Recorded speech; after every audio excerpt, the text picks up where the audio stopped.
Nopey, nopey, nope, nope, nop, nop, nope, nope, no. Hello there, dear viewer. I was just trying out my nopes, as you do. I got a few good ones, but I think I prefer the Lana Kane. Can we get that on the screen there, Jimmy? Nope. Yeah, that's a good nope. But hey, enough nonsense, Jammo, I hear you say. Let's talk about a movie. It's what we do here, baby. Yeah. Nope is the third film by Jordan Peele. His first movie, Get Out, was universally regarded as the birth of a new, interesting voice in horror cinema, and I concur. It was simultaneously a fun Twilight Zone-style twist on good old American racism, and a fine showcase of Peele's directorial talents, from his ability to construct a scene to the injection of humor in a way that felt natural to the tone. His second film was called Us, and almost everyone seemed to love it except me. I thought it was a neat concept, but that it was poorly executed, full of logic that just made no sense, predictable revelations, and most importantly, wild shifts in tone that actually made me angry to watch. When a horrifying scene is occurring and you've just seen a friend die, that is not the time to inject inappropriate comedy. And Us was full of that. It has a cool concept and had good filmmaking, but my biggest takeaway when I walked out of the theater was that Jordan Peele needed to work with a writer who understood that logic and tone matter. Now we have Nope, and I was cautiously optimistic and a little scared for all the reasons above. And Jordan Peele wrote the script himself again.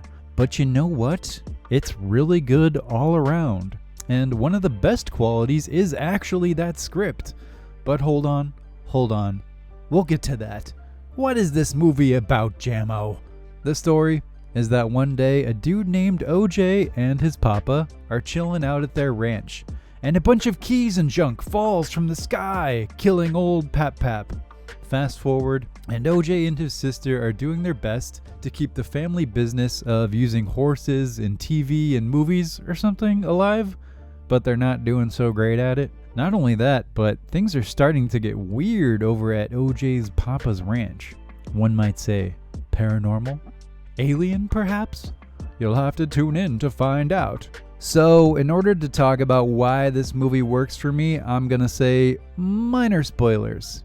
If you don't want minor spoilers, then get out of my theater, son. But you should just know that the movie's good. It's not particularly scary. It functions more like a monster movie than a real thriller. And if that sounds fun to you, then go for it. Okay? Okay.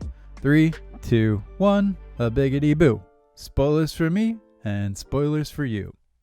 Turns out, it's a UFO, but only kind of. It has the typical behavior and visual representation that we assign to classic alien crafts, but it's actually an entity, an animal, a predator that has chosen the grounds around the ranch as its territory. And our heroes want to get what they call the Oprah shot, the one that will make them famous. So our cast of duders eventually grows to include the tech guy from the local Best Buy or whatever store, and the great Michael Wincott, who plays a legendary cameraman.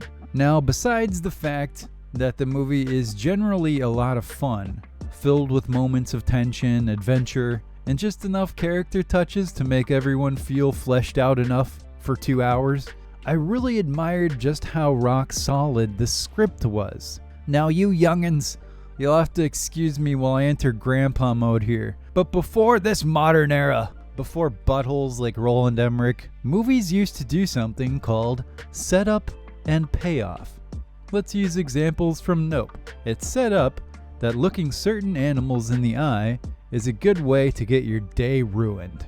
OJ remembers this at a key moment later on, and it saves his life.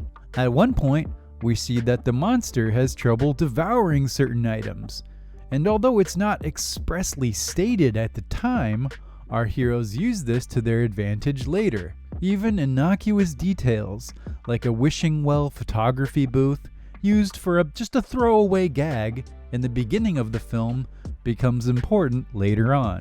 Nope is chock full of these, which lends it a feeling of cohesion and also satisfying moments for the viewer when you see the pieces connect. It's almost frustrating that I feel the need to point this out, by the way, because movies just used to do this, to continue my old man spiel.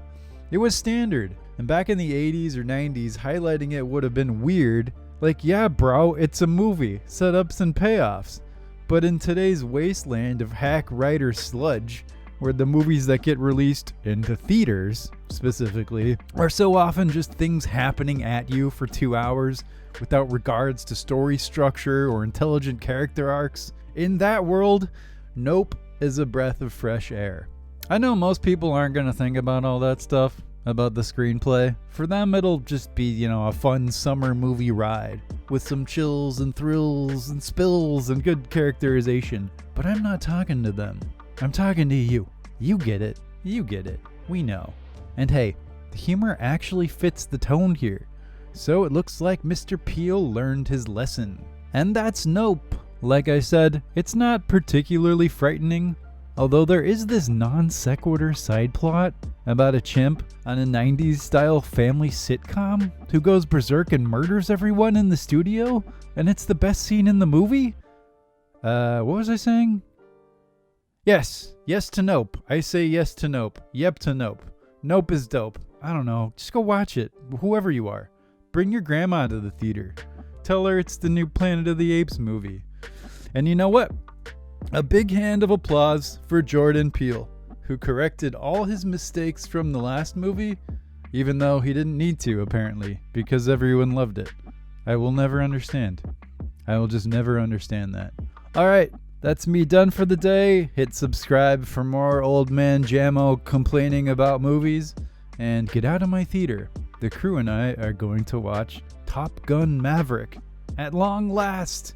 Thanks for watching, and I'll see you in the next one.